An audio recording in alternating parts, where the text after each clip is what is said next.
No começo, parecia apenas um colega de trabalho que torcia para o mesmo time que o meu e que queria assistir os jogos no estádio com o pessoal da empresa. Até aí, era algo normal, pois eu ia com muita gente da empresa para o esquenta nos barzinhos perto do estádio.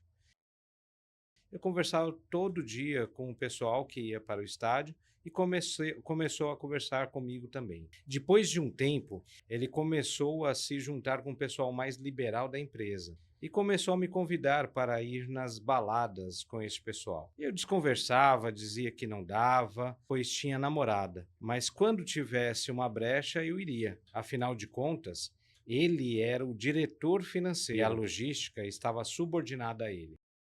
Hoje, nós vamos contar todos os detalhes de uma investigação de um caso de assédio sexual numa indústria petroquímica.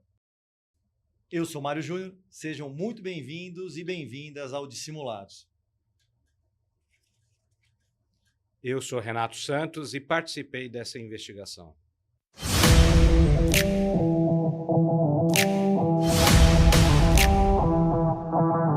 As histórias contadas neste podcast são baseadas em eventos reais. No entanto, para proteger a privacidade e a confidencialidade dos envolvidos, os nomes dos indivíduos e das empresas foram alterados.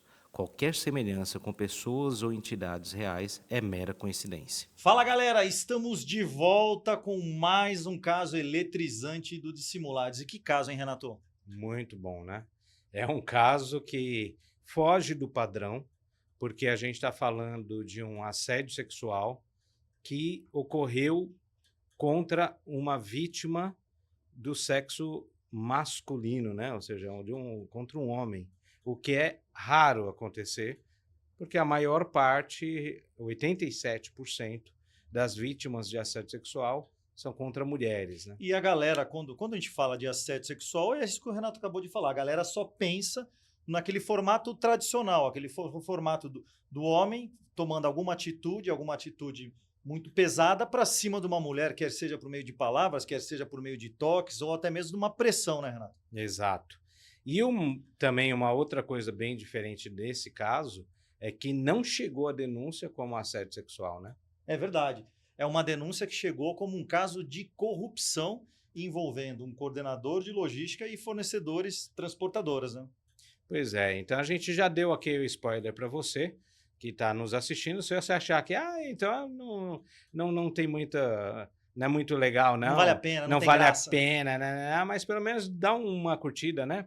Dá E uma aí, curtida, compartilha e segue a gente, porque tem muita coisa para passar para mas vocês. eu tenho certeza que quem tá nos assistindo vai valer a pena, porque vai ser muito interessante. Tem um monte de detalhes importantíssimos que a gente vai trazer aqui de dicas e etc.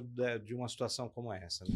E só para reforçar, para quem está acompanhando a gente pela primeira vez, o nosso podcast, o Dissimulados, a gente já estamos na terceira temporada, contando casos de fraude, casos comportamentais de assédio, e a gente conta em capítulos, em episódios de 40, 50 minutos. É uma boa lapidária do caso, mas só no livro, que está aqui na minha mão, que vocês vão ter acesso à história completa, desde o início que surgiu a fraude, a estratégia da investigação, as entrevistas que foram realizadas, até mesmo a entrevista com os envolvidos e a confissão, né, Renato? Exato.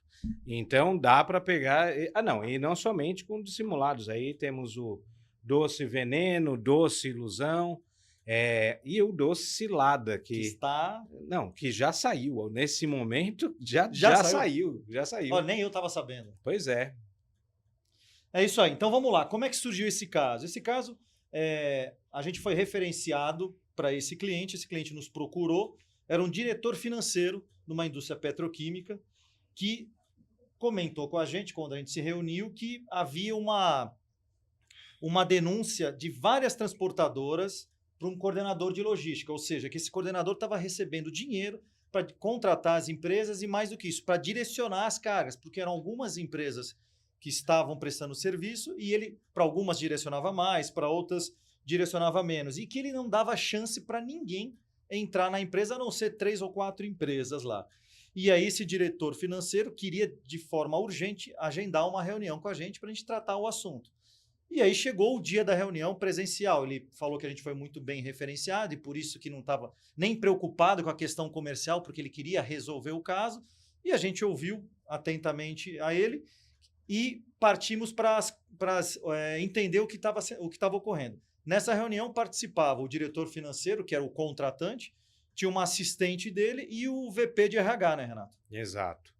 E aí o lance é o seguinte, quando acontece uma suspeita, uma denúncia, é super comum quem está envolvido, principalmente o gestor direto ou mesmo indireto, daquela área que está sendo denunciado, a pessoa ela fica muito emocionada, né? Porque de fato não é nada agradável você saber que alguém está te roubando, ou seja, ou está, estou colocando roubando no sentido mais genérico, mas assim, o que a pessoa está cometendo uma fraude dentro da sua empresa, debaixo do seu nariz. Isso leva a pessoa a uma situação de desconforto, tamanho que ele quer resolver para ontem, é sempre com muita urgência. O que é completamente normal, essa urgência, essa demanda de, não, eu já fiz aqui uma investigação interna e tal, não sei o quê, e eu só quero pegar e só sacramentar essa decisão. Até aí, normal. Só que, durante a reunião, a gente percebeu que estava uma emoção ali um pouquinho a mais do que o normal, né? A reunião para a gente foi muito impactante, porque apesar de a gente ir para uma reunião com pessoas que estão contratando a gente, o tempo todo a gente está avaliando o comportamento também de quem está contratando, observando os sinais que eles estão passando para a gente. Porque isso é importante para justamente entender qual é a motivação para a instauração daquela investigação, se é uma motivação por questões éticas de fato ou uma motivação por questões pessoais circunstanciais. Ou políticas, Ou né? Porque políticas. muitas vezes a pessoa que está lá está demandando e tal, tem uma questão política porque está querendo derrubar alguém e tal. Enfim, então a gente não parte do pressuposto, porque só porque a pessoa está nos contratando, que essa pessoa está completamente neutra e isenta de qualquer suspeita. É a mesma coisa quando a gente entrevista um denunciante que identificado. A gente não parte do pressuposto que ele não tem nenhum tipo de envolvimento ou que ele está fazendo a denúncia pela bandeira da empresa. É tábula rasa ali. Eu estou ali para entender as motivações, entender o que aconteceu e depois eu definir qual é o lado que de fato ele está. E aí o diretor financeiro, como o Renato disse, ele estava acelerado demais, ele estava acima do tom. A gente sabe que tem essa questão da ansiedade, do nervosismo, daquele sentimento de traição, me sentir traído. Só que no caso dele parecia um tom acima, parecia que não era só esse sentimento, parecia que tinha alguma coisa pessoal, né, Renato? Exato, ele estava emocionado demais. Então, como a gente já falou, é normal isso, porque principalmente o gestor, ele se sente, não é só se sente, ele de fato foi traído, né? De fato, ele foi enganado e ele se sente o trouxa da história, né? O idiota, assim. Eu tava lá roubando, tava fazendo uma coisa errada aqui debaixo do meu nariz. Normal. Quando coloca muita emoção, é também normal quando a gente está falando de uma situação de assédio moral ou assédio sexual. Exatamente. Ou discriminação.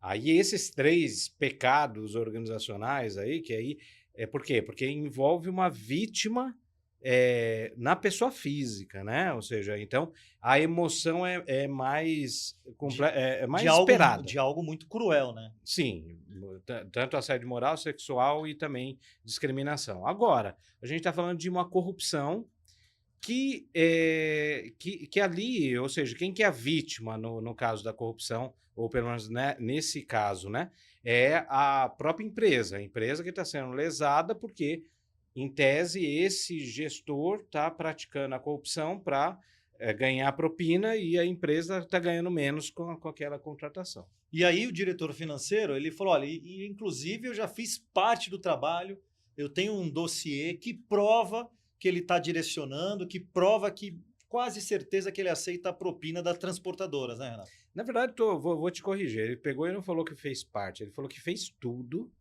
que já estava resolvido.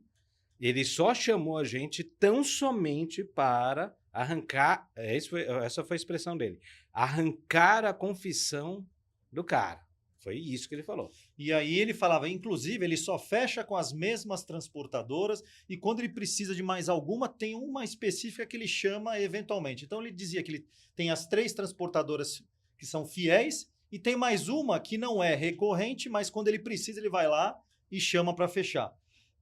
Não, e deixa eu só detalhar um pouco mais do dossiê. Eu lembro que ele pegou e jogou assim, o dossiê era um calhamaço assim de assim, muitas e muitas páginas e tal. Aquela coisa que se olha até cansa, Você fala, né? caramba, que dossiê, que sinistro aqui. E aí ele falava de forma categórica. Já tem todas as provas aqui contundentes que ele realmente está aceitando propina. Assim, e jogou lá e tal, não sei o quê. E aí, quando a gente ia folhear para começar a ler e tal, ele, não, nem gasta tempo, eu já vou resumir aqui, mas está tudo aí. É.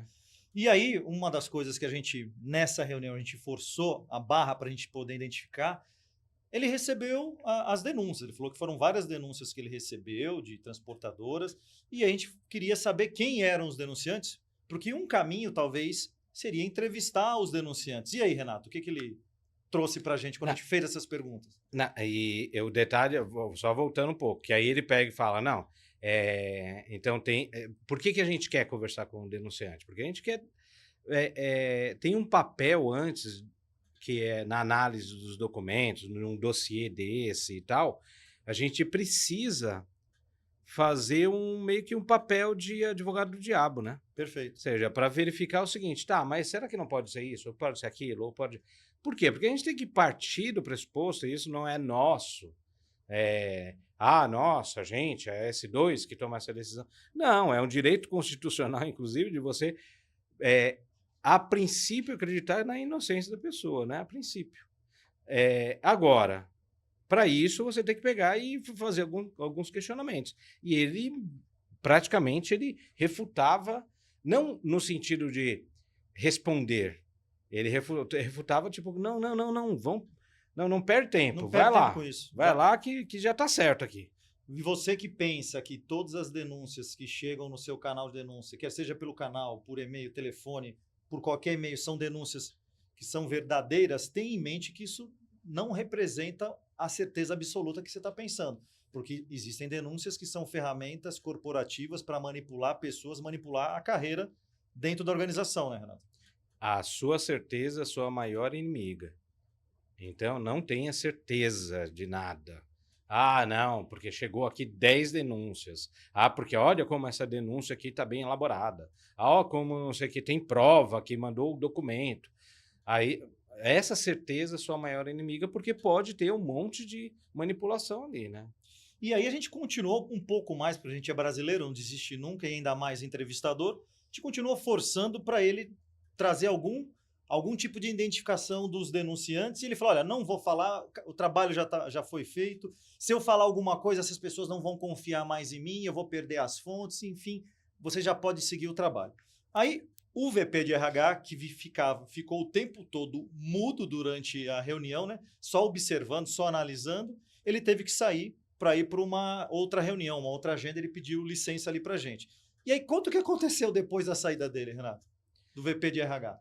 Aí o diretor começa a lenhar, fofocar, meter o pau no VP. Arrebentou o VP de RH. Esse cara aqui, não faz nada, eu já estou falando para ele há tempos essa situação, estou pedindo a cabeça do fulano, não é? exatamente. E ficou lá detonando, porque na visão dele, desse diretor, era o seguinte, cara, já tenho aqui denúncias e tenho esse dossiê super robusto, segundo ele, cara, é só demitir. Demite esse cara, não quero ele aqui.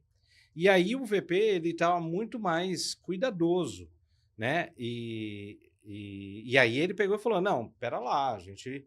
Vamos contratar uma empresa terceira, isenta, profissional e tal, para ouvir e ter um parecer mais técnico sobre isso. E o cara não... Na verdade, o diretor não estava muito feliz que a gente estava lá, né? Ele não estava porque ele só queria... E ele queria direcionar o seguinte, que vai lá, já faz a entrevista, arranca a confissão dele. Não, e o diretor financeiro, ele estava tão emocionalmente abalado com essa situação, que ele ficava encostando na gente, pondo a mão, empurrando, e a gente ficando constrangido ali na hora, porque a gente estava querendo ouvir ele. Olha, então, presta atenção, olha aqui, toda hora, né, Renato? Ele inclusive pegava, dá licença, ele falava assim, ô Mário Jorge, não sei por que te chamava Me chamava de Mário Jorge. Ô Mário Jorge, fala, não tem tudo. E aí apertava o dedo dele, eu não sei, eu achei muito doido. E o cara nervosaço, assim, nervosaço. Enfim, a reunião acabou e o gato já tinha subido no telhado pra gente há muito tempo. A gente estava realmente achando estranho toda aquela história, achando estranho todo aquele contexto.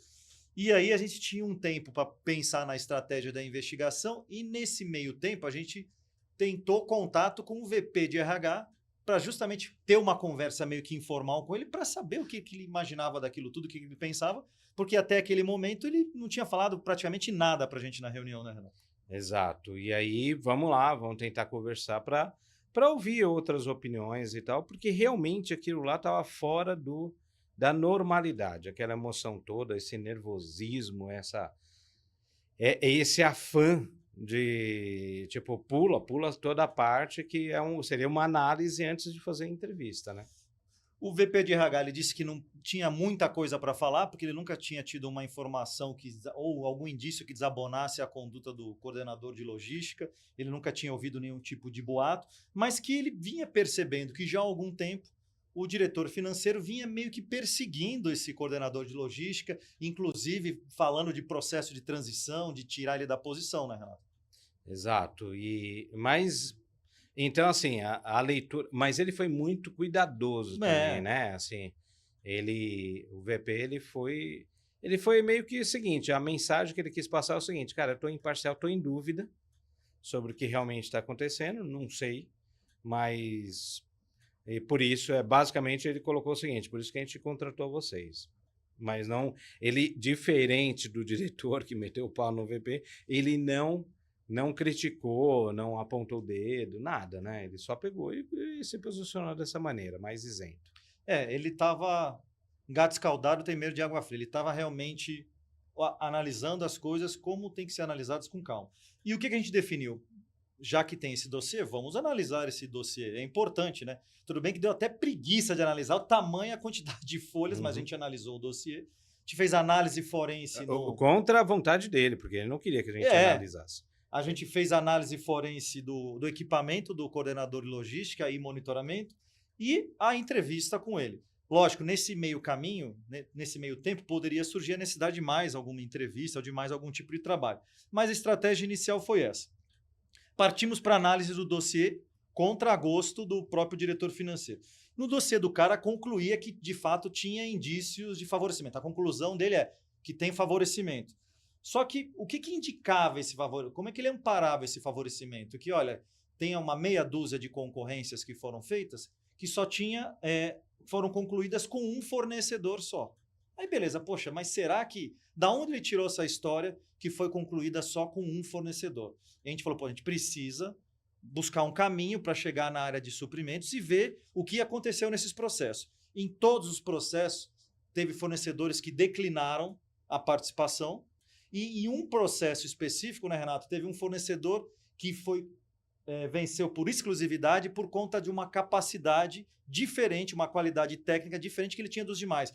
Um tipo de veículo que as outras empresas não tinham. Então isso já começava a trazer para a gente que poderia ter alguma coisa que não representasse de fato a verdade nesse dossiê. Eram questões técnicas justificáveis, inclusive, né? Então, limitações técnicas, né? Então, ou seja, aquele dossiê que era contundente, quando a gente tira toda a espuma, sobrou pouca coisa ali de conteúdo mais concreto, mais efetivo de indício de favorecimento. E agora tem uma coisa importante que vocês precisam entender para a gente prosseguir. Mas, Mário, essa questão de dos fornecedores declinarem da concorrência pode ser uma manipulação, pode ser uma jogada do coordenador de logística junto com alguém, isso pode realmente ser uma jogada. Essa jogada de ter só um fornecedor específico com uma qualidade diferenciada dos outros pode também ser uma jogada. Os caras podem ter manipulado o processo para ser dessa forma. Mas o que a gente tem que avaliar é é a conclusão que o diretor de financeiro tirou, baseado nessas informações, sem olhar o processo. Ele, por si só, tomou essa conclusão sem mergulhar e entender se de fato teve a manipulação ou não do processo. Então, isso é uma coisa importante. A gente sabe que isso que a gente falou realmente. pode ter uma manipulação, Uhum. mas o ponto foi a conclusão que o diretor tomou. E aí, só teve um ponto que chamou atenção na análise do dossiê, é que teve uma situação específica que o próprio coordenador de logística enviou uma proposta de uma transportadora para a área dos suprimentos incluir no processo de concorrência. O que acontece? Geralmente, em grandes empresas, esse não é o processo tradicional, né? As concorrências, elas chegam diretamente, as propostas, elas chegam diretamente para a área de suprimentos, que vai montar o quadro de concorrência, vai estabelecer os parâmetros para poder tomar as decisões. Agora, a gente sabe que também existem empresas que esse caminho acaba sendo invertido, né? As propostas chegam na área que vai usar, a área que vai usar entrega para os suprimentos, ou até mesmo os suprimentos, olha, eu não conheço os fornecedores, pede uma proposta, arruma. Então, isso também não pode ser um indício que o cara está fraudando, está recebendo propina, né? E mesmo porque também tem situações que a urgência é tamanha que o cara quer agilizar. Ele, não é que ele quer, ele precisa agilizar o processo concorrencial, e aí ele mesmo já faz isso. Então, até aí não tem, mesmo, não é mesmo que esteja fora do protocolo natural ou normal, não quer dizer que isso tenha a ver com propina, com esquemas de corrupção, né? Então, pera lá. Então, a análise do dossiê, o dossiê não... por um lado, pela parte do diretor financeiro, concluía determinantemente que ele estava favorecendo e que, por conta de favorecer, recebia propina. Aliás, ele só falava de favorecimento e tentava amparar dessa forma que a gente comentou. Mas em nenhum momento ele trazia uma prova de propina, alguma coisa nesse sentido, algum valor, alguma conversa, alguma coisa nesse sentido. Então também é um ponto que a gente tem que levar em consideração. Partimos para a análise forense dos equipamentos, computador, celular corporativo e monitoramento. E aí apareceu alguma surpresa, algumas coisas interessantes. Primeira coisa, que para a gente não é uma surpresa, mas eu acho que até foi bom aparecer. A gente identificou várias ofertas de suborno para esse coordenador, né, Renato? Isso. Não é surpresa, por quê? Porque nesse ramo de logística, a gente está falando de muito dinheiro. Assim, são os valores muito, muito altos e também tem uma certa subjetividade nas escolhas, assim, né? Então, é lógico, tem várias questões técnicas e etc., aspectos técnicos que tem que seguir, mas só que, de uma maneira geral, assim, tem uma certa subjetividade nessa escolha, e aí o que existe muito é a oferta de propina mesmo. Então, o fato de receber a oferta de propina, isso não leva a pessoa a uma situação uma situação antiética em si. Então, não é o fato de você receber uma oferta de suborno, é porque você deu brecha. Nada disso. Eu não dou abertura para isso. Né? Nossa, por isso que eu nunca recebi nenhuma proposta. Então, logo, então, pelo raciocínio lógico, então quem recebe uma proposta de suborno quer dizer que deu brecha? Nada disso. Pode ser que você não deu nenhuma brecha e você recebe uma proposta. E dependendo do ramo de atividade, isso tem uma maior ou menor frequência. Então, o fato dele receber propostas, isso não nos assustou, isso a gente achou, na verdade, meio que normal. Infelizmente normal no nosso contexto brasileiro. E aí a gente, baseado nessas conversas, nesses e-mails que a gente identificou com essas propostas, a gente falou, a gente tem que aprofundar nesses históricos para poder ver qual foi a reação dele perante essas ofertas. Em todas as ofertas, aliás, menos uma, mas em praticamente 99% ele negava de maneira enfática. Em uma delas, ele ainda ameaçou a transportadora, olha, se você continuar com esse tipo de proposta, eu vou fazer uma denúncia aqui na empresa e você não vai prestar mais nenhum tipo de serviço, aqui nós não trabalhamos dessa forma. E só teve uma situação numa conversa de WhatsApp que ele falou, é melhor a gente parar essa conversa por aqui, porque todo mundo pode se prejudicar. Então, essa poderia ser alguma coisa um pouco mais próxima de alguma liberdade com esse fornecedor. Mas mesmo assim, quando você olha o histórico das outras propostas, das outras ofertas que ele recebeu, em todas elas ele negou de maneira empática e uma delas específica ainda ameaçou o fornecedor, né, Renato? Aí vem o compliance officer, que é meio que vive no mundo mais do país de Alice, né? E aí fala o seguinte: não, mas ele tinha que pegar e cortar todo e qualquer fornecedor que ofereceu propina, já tinha que cortar do credenciamento da empresa, essa empresa nem poderia mais enviar proposta e tal.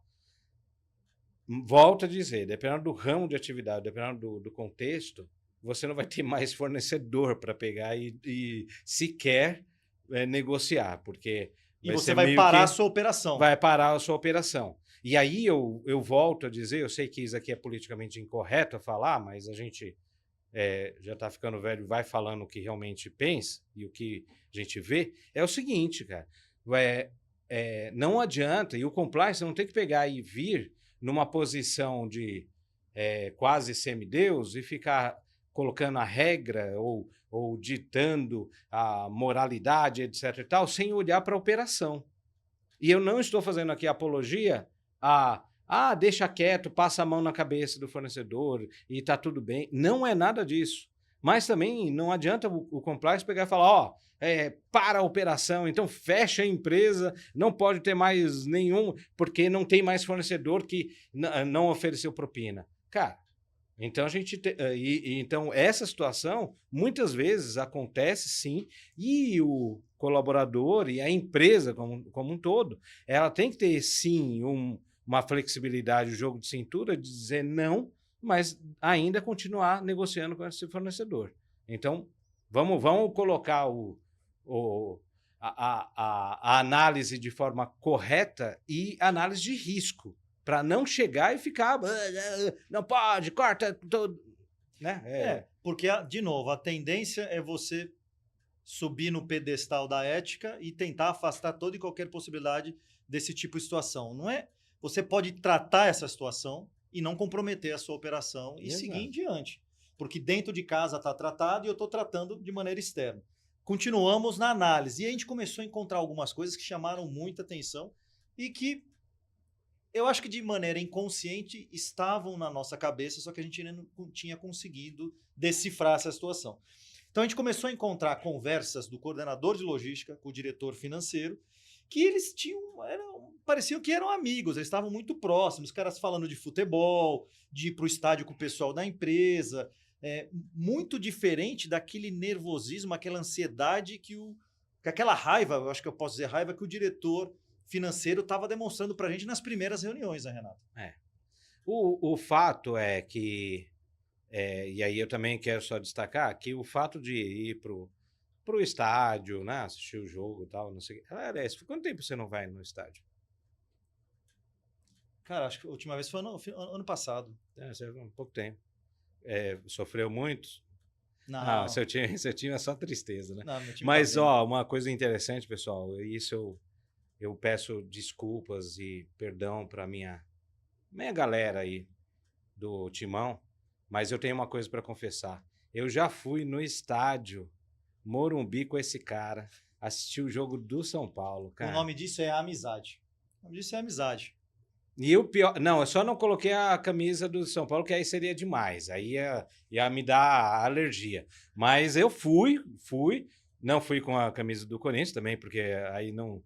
Eu amo minha vida, né? Mas eu fui lá assistir, torci contra. E o pior de tudo é que o São Paulo ganhou nesse dia, né? Eu já nem lembro, ganhou? Foi na Libertadores e tal. Libertadores, é verdade. É que o Corinthians joga pouco a Libertadores, ele queria ter a experiência, a sensação de assistir um jogo de Libertadores. Pois é, foi uma experiência horrorosa, traumatizante, mas eu fui no estádio do Morumbi. Só para registro. E aí tinha um monte de conversa, né? Os dois pareciam brothers mesmo, pareciam amigos, né? Só que aí também tinha algumas conversas meio que debochadas do diretor financeiro para ele.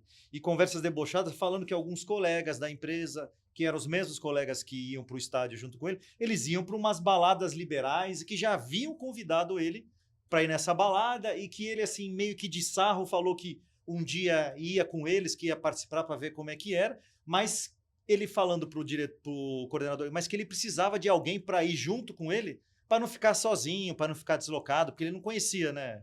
E aí ele pegou e assim, ficou insistindo mais do que deveria, né? Ou seja, começou a... Sabe aquele tom que estava acima na reunião? É. Também estava acima nessas conversas. Então ele estava muito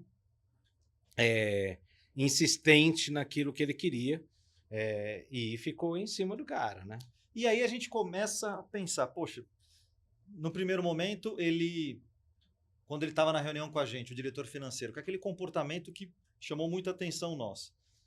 Depois a gente vê aquela ansiedade dele para saber como é que está a investigação, o que a gente está concluindo, pedindo retorno para a gente dando retorno... Pedindo a cabeça do cara na bandeja. A gente dando retorno, aquele retorno reduzido, parcial, porque a coisa estava em andamento, a gente não queria abrir muita coisa ainda. Aí depois a gente começa a encontrar conversas que os dois são super amigos, super brothers, aí depois a gente encontra conversa relacionadas a questões liberais, e ele convidando o coordenador de logística para ir junto com ele, para não ficar sozinho, não ficar isolado nesse tipo de evento, nesse tipo de balada. E a gente estava, mas a gente está tratando de corrupção. Será que tem alguma outra coisa a mais do que corrupção, né? E aí eis a questão. Porque começou a despontar um fiozinho da novena? Do novelo, né? Novelo. Aí começou a despontar isso aqui, a gente, opa, mas aqui tá parecendo assédio sexual, né? Você já sabe do que a gente está tratando, mas até então a gente não sabia. Exatamente. E aí foi nesse momento que a gente já começou, será que tem alguma coisa aí? Será que tem algum relacionamento afetivo? Será que tem algum amor não correspondido? Alguma coisa que pode ter criado essa investigação que a gente está conduzindo agora? Uhum. E aí, como eu disse para vocês, durante toda a semana o cara em cima da gente, a gente se desvencilhando. Quando a gente marcou a entrevista com o coordenador de logística, o diretor financeiro, eu quero participar, eu quero estar na sala. E o que você falou pro cara? Falei que não dava para ficar. E isso é o padrão, tá? Não é porque era esse caso específico. A gente sempre evita ao máximo, na verdade é um protocolo que a gente, assim, não vou falar que força, mas a gente recomenda fortemente para o cliente não fazer, que é o gestor, direto ou indireto, do suspeito participar da entrevista. Por quê? Porque essa pessoa participando da entrevista pode atrapalhar a entrevista, porque a pessoa, ou aquele suspeito, pode ou gostar demais e não quer decepcionar a pessoa, ou não gosta da pessoa, ou pior ainda, essa pessoa, esse gestor, né, participando da entrevista, esteja ou foi envolvido, ou também estava envolvido na fraude. Então, a gente negou a participação dele durante a entrevista. Que aí é um spoiler que eu vou dar. Vai ter um episódio que o gestor do entrevistado estava envolvido na fraude também, Exato. queria estar próximo, queria acompanhar a entrevista, e aí, num determinado momento da entrevista, o entrevistado chega para o Renato, eu preciso falar uma coisa para você, baixinho. Mas vocês vão ver no próximo. Então, e aí a gente conseguiu vencer essa primeira barreira. Você não vai participar, e demos os motivos, as razões. Não falamos os motivos e razões tradicionais, não os motivos e razões que a gente estava suspeitando naquele momento. E aí ele falou, não, mas então pelo menos vocês vão ficar mandando, eu vou mandar mensagem para vocês me respondem por WhatsApp como é que tá, o que vocês estão pegando, o que está acontecendo e tal. Aí a gente falou, olha, não vai dar, porque a gente tem que ter total atenção no entrevistado. Se eu ficar olhando o celular, mandando mensagem, conversando, a gente vai perder um monte de coisa. A gente precisa seguir a nossa metodologia. A gente não negocia metodologia, né, Renato? Isso. E aí a gente também pediu apoio pro VP, né? Porque aí o VP tinha que dar que não, o cara não adiantava, não apoiava muito, tal, mas enfim. E aí a gente insistiu e foi assim. E aí, quando acabasse a entrevista, ele queria ser informado na hora. Na hora, ele acabou, não deixa ele nem sair da sala, vocês me procuram, eu entro na sala, vocês me contam o que aconteceu, tal, não sei o que lá. E a gente, meu Deus do céu, que pressão da porra essa aí. Que mais esse cara quer saber. E aí, uma coisa engraçada, durante a entrevista, a gente sempre pede uma sala de entrevista totalmente reservada, fechada, sem janela, isso, aquilo, estímulos visuais, uma série de coisas. E aí, tinha, na porta da sala de entrevista, tinha aquela janelinha compridinha de vidro ali, né? Que geralmente a gente coloca uma folha ali, um papel, para ninguém de fora ver quem está lá dentro. Só que nesse caso a gente não colocou, mas a gente posicionou o entrevistado estrategicamente aonde? De costas e próxima à porta, porque esse é o local que ele tem que ficar. Fácil acesso se ele quiser sair. E aí o diretor financeiro, ele ficava passando o tempo todo e metendo a cara na porta, olhando para mim, olhando para o Renato, né? E fazendo uma pressão total, assim, né? Mas, enfim, e aí a gente aguenta pressão, né? A gente tem resiliência aí. E a gente quase fazendo assim para ele, né? Não, brincadeira, a gente não ia fazer isso. Mas a vontade era essa, né? Tava tirando a gente do prumo ali. E aí fomos para a entrevista com o coordenador de logística. A entrevista, como a gente sempre fala, independentemente do que a gente tem de provas, independentemente do que tem de dossiê, de relatório, independentemente da denúncia, independentemente do que a gente fez, a gente faz a entrevista sempre do mesmo jeito, do mesmo formato. E por quê, Renato? Porque tem toda a metodologia que tá toda embasada, tem toda uma lógica, o porquê daquela pergunta, né? E etc e tal. E não foi essa lógica, não foi construída do nada, foram muitos e muitos anos de pesquisa e também de erros, né? Erros e acertos. Essa é a verdade. Não adianta a gente falar que foi só acerto. Coisa que é difícil assumir, mas tem uma galera que entrevista que não assume. Que ainda diz que consegue todas as confissões e pegam todas as mentiras, né, Renato? Exatamente. Ter perfeição total. Mas, enfim, vamos lá. Aí a gente seguiu o trabalho tradicional. Fizemos o balizamento com o nosso entrevistado para avaliar o comportamento dele quando ele, em tese, responde com respostas verdadeiras para a gente, com coisas que ele não precisa mentir. Iniciamos a entrevista com a famosa pergunta aberta: conte para a gente sobre você. Aí, mas o quê? O que você quiser, pessoal ou profissional. E aí fomos entendendo o contexto de vida dele, o que ele estava inserido, a satisfação dele com a empresa, a satisfação dele com o chefe, com o salário, a questão se ele era uma pessoa que se considerava satisfeita patrimonialmente e financeiramente, porque estamos falando de um caso de corrupção. Então, casos de corrupção podem ser influenciados por questões de dívidas e problemas financeiros. Então, a gente queria saber em que pé, quais foram as conquistas que ele tinha tido até aquele momento. E aí entramos no assunto principal, que era para falar de fornecedores, do relacionamento, como eles surgiam, como ele direcionava as concorrências, como ele direcionava o serviço, por que ele escolhia uma empresa, por que ele escolhia outra empresa, se em algum momento ele teve que desqualificar alguma empresa, se em algum momento alguma empresa tinha oferecido suborno para ele, e ele de primeira falou que tinha passado por várias vezes suborno na carreira dele na empresa, né, Renato? E sendo super transparente, direto, não dava nenhum sinal de omissão, de simulação, nada disso. Foi firme. A gente perguntou para ele mas tem empresas que você prefere, que se você puder indicar, tem empresa que eu prefiro, que se eu puder indicar, eu indico, porque é o serviço de qualidade, não me traz problema e eu ganho produtividade, né? É normal. Isso é completamente normal, você ter preferências em relação a fornecedores, óbvio. Se você tem um fornecedor que te dá trabalho e o outro te resolve as coisas e tal, é óbvio que você vai escolher o melhor. Não tem nada de errado nisso, né? A questão é tudo ser transparente e ali, durante a entrevista, estava muito claro. A gente não estava com dúvida alguma sobre o posicionamento dele. E aí a gente chegou no momento que a gente tinha que fazer perguntas para elucidar comportamento e gerar reações nele para ver se ele saía daquele padrão inicial. Então eram perguntas muito diretas e muito fortes, do tipo: o que se diria se uma transportadora viesse até aqui na empresa e falasse que você recebeu o dinheiro? O que se diria se uma transportadora viesse e entregasse um comprovante de transferência para sua conta? Né, Renato? E aí... E eles responderam de forma clara, sem titubear. Deslegitimando essas possibilidades, do tipo: isso não vai acontecer, é mentira, eu não recebi. Então, geralmente a pessoa, isso é geralmente porque a análise do conteúdo verbal, a análise comportamental como um todo, verbal ou não verbal, não é 100% de certeza. A gente cansa de falar isso aqui e vamos continuar falando por muito tempo. Mas existem padrões que indicam, olha, geralmente as pessoas que seguem esse caminho estão falando a verdade. E no caso dele, ele desqualificava essa possibilidade disso acontecer, de alguém trazer um comprovante dele ter aceito suborno, dele estar mentindo de maneira enfática e de maneira verdadeira, segundo a técnica. Então isso foi dando força para a gente para saber, pô, esse cara, o dossiê não era contundente.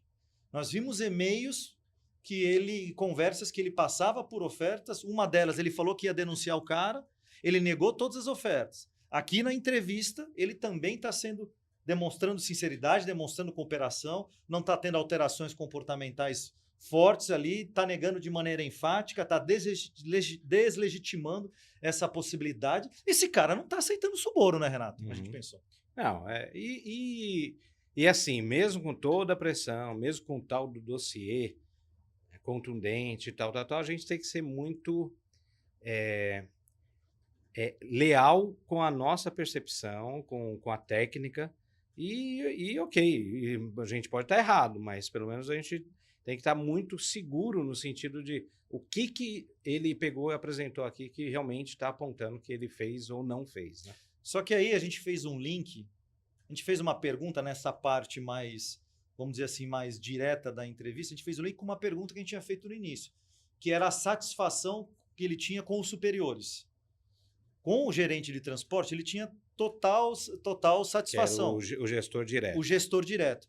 Agora, o diretor financeiro, que a área de logística estava no chapéu dele, ele não demonstrou toda essa satisfação.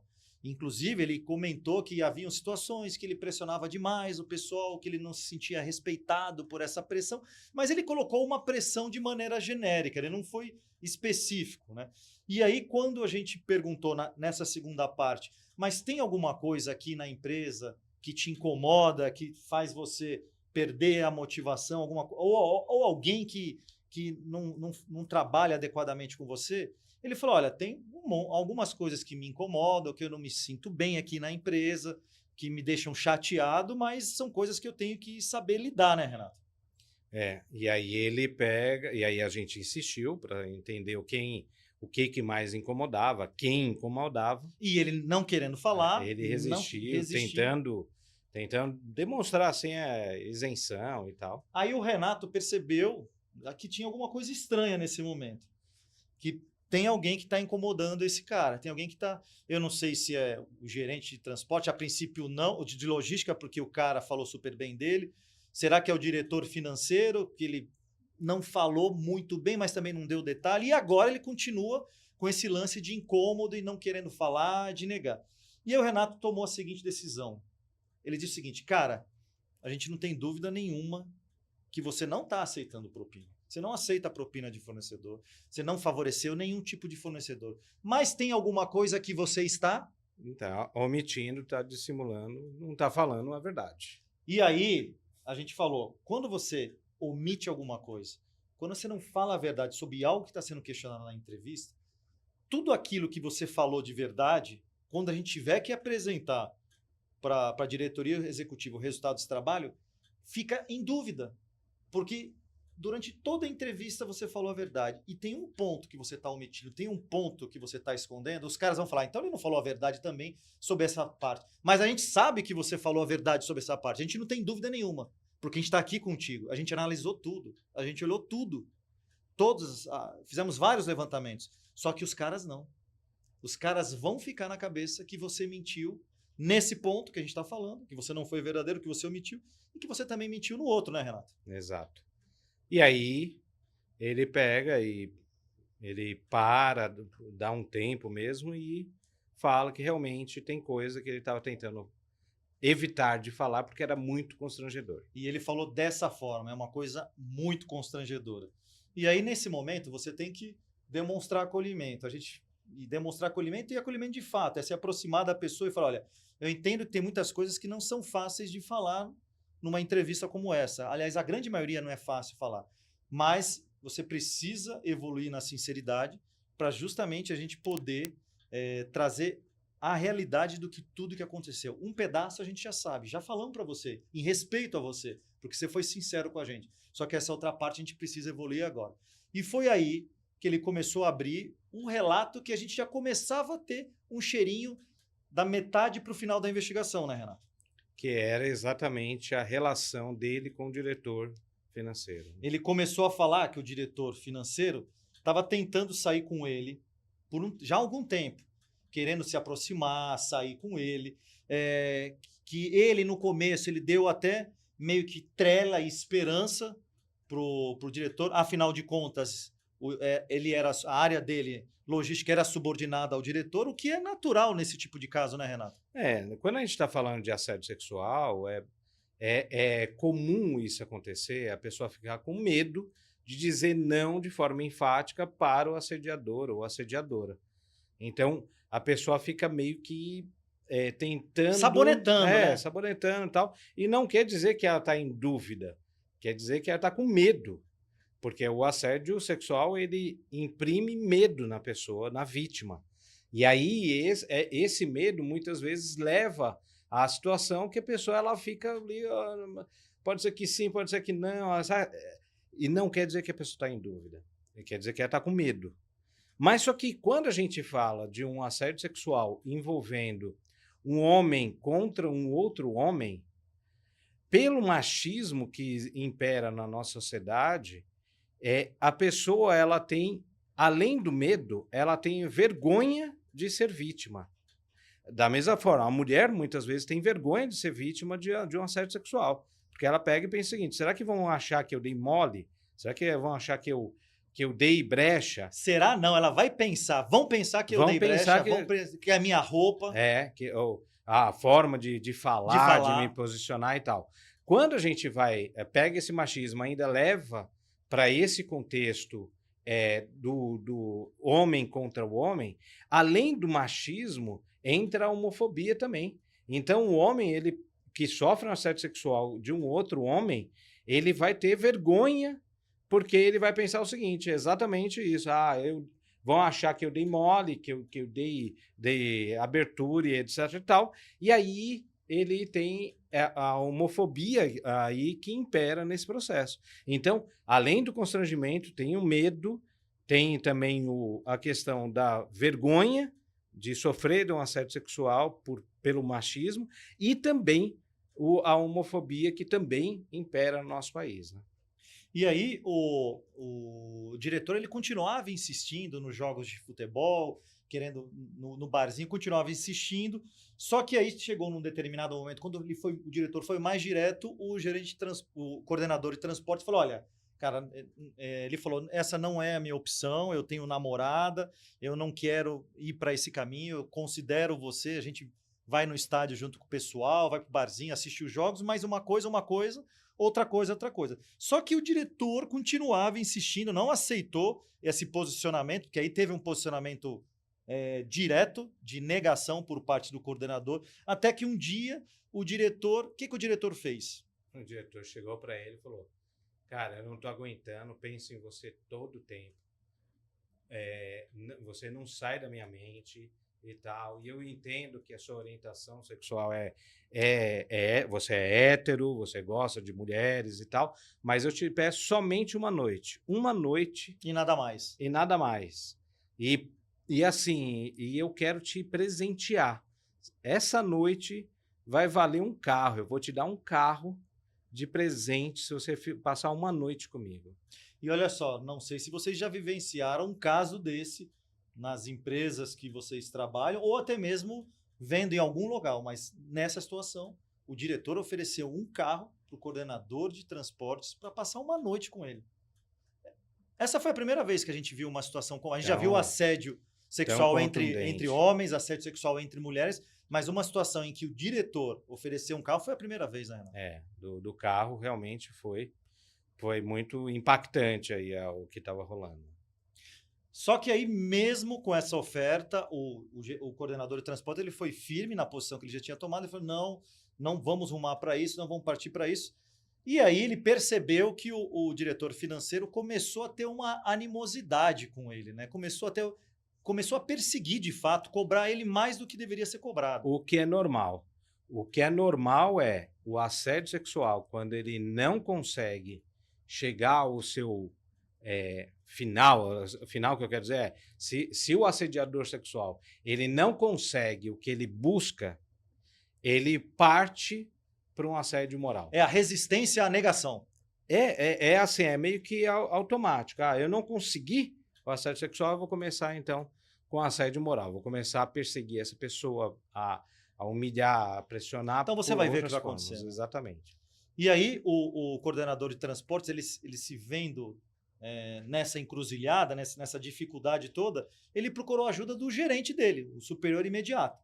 E contou a história para o gerente, para o superior imediato, para justamente arrumar alguma forma de afastar ou de blindar ele dessa relação com o diretor Eu financeiro. acho que a preocupação dele é o seguinte: eu não posso perder meu emprego, então deixa eu falar com o meu gestor dessa situação, para pelo menos eu não perder o emprego, mas eu vou aguentar aí essa pressão toda, né?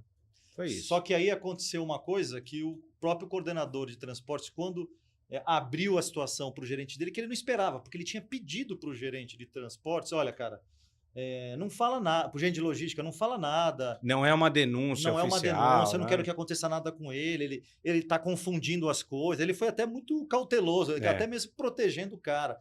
Só que aí o que aconteceu? O gerente de logística não seguiu essa orientação e, segundo o nosso entrevistado coordenador, foi lá tirar satisfação, perguntar o que estava acontecendo. Nem satisfação, falou para o diretor, né? Falou, ó, tá acontecendo isso aqui, você tá pressionando o cara. Tal, você ofereceu um carro para ele? E tal. Aí pronto. E foi daí em diante que a coisa degringolou de vez a questão da perseguição, porque aí o diretor financeiro ele se sentiu exposto pelo coordenador de transporte, né, Renato? Exato. Aí o cara foi para cima no sentido de arrumar coisa e aí começou a caçar. Barrar reembolso de despesa, bloqueando pagamento de consultoria de logística, várias retaliações. Aquela dinâmica que agora eu vou retaliar, vou minar a força desse cara até ele pedir para ir embora, né? Exato, porque ele não queria demitir direto, não tinha razão, e aí podia configurar esse assédio sexual. Então, o que ele fez? Ele pegou e começou a perseguir, mostrando, tentando provar que o cara ele estava cometendo a corrupção, né?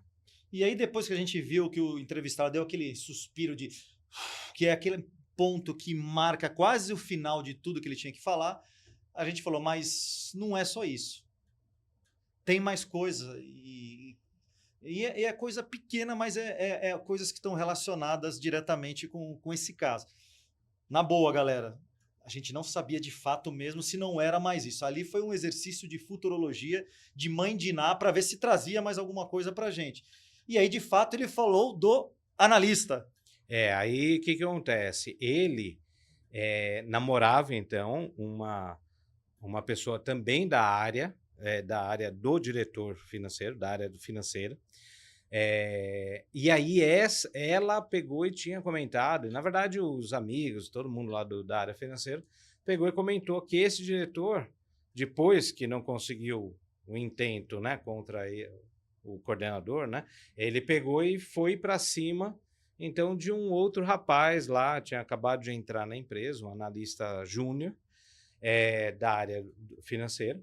E aí ele foi para cima, tal, assediando e tal. E aí esse rapaz, ele aceitou sair com o cara e foi promovido de analista júnior em 4 ou 5 meses, foi promovido a analista sênior.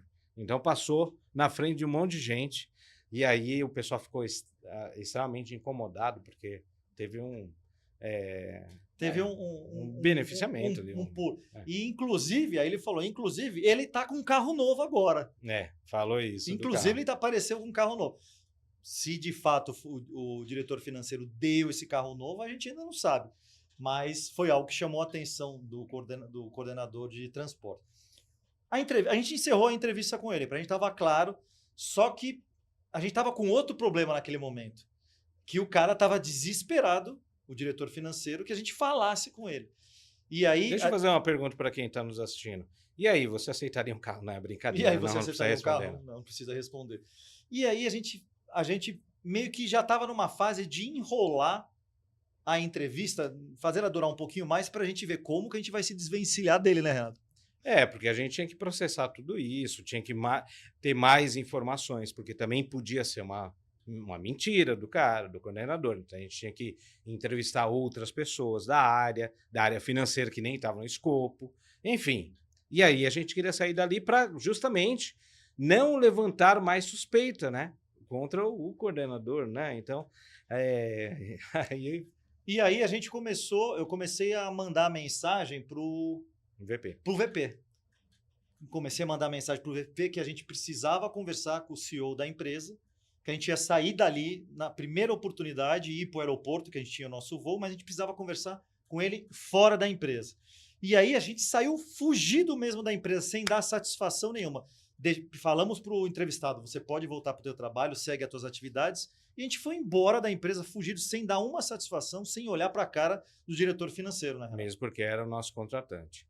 E aí o CEO foi encontrar a gente no aeroporto. E aí conta, como é que foi? Aí quando a gente apresentou toda a situação e tal, pensando que ia ser super surpresa, né? Assim como você está nos assistindo e ouvindo, o CEO vira para a gente e fala: eu já suspeitava, é bem o perfil dele mesmo, mas não precisa nem continuar a investigação. Isso tudo é verdade mesmo. Ele estava assediando sexualmente, ele já fez isso outras vezes com outras pessoas e tal. Eu já sabia disso do analista e tal, mas eu já resolvi a questão estrategicamente. Eu estou tirando ele aqui da unidade e estou deslocando ele para uma outra unidade nossa, como diretor de operações de toda a unidade. Ou seja, o cara foi promovido.